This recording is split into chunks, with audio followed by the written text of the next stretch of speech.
ગામડાની ધાર ઉપર આવેલું આ મંદિર, અને એ પણ 700 વર્ષ જૂનું, એટલે કે ચિત્તલમાં આવેલું ધારેશ્વર મહાદેવનું મંદિર. ધારેશ્વર મહાદેવના પ્રાગટ્ય વિશે એક લોક પ્રચલિત કથા છે.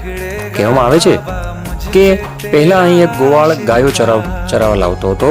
તેની ગાયોમાંથી એક ગાય દરરોજ એક ચોક્કસ જગ્યાએ જઈને આપોઆપ દૂધ આપતી હતી.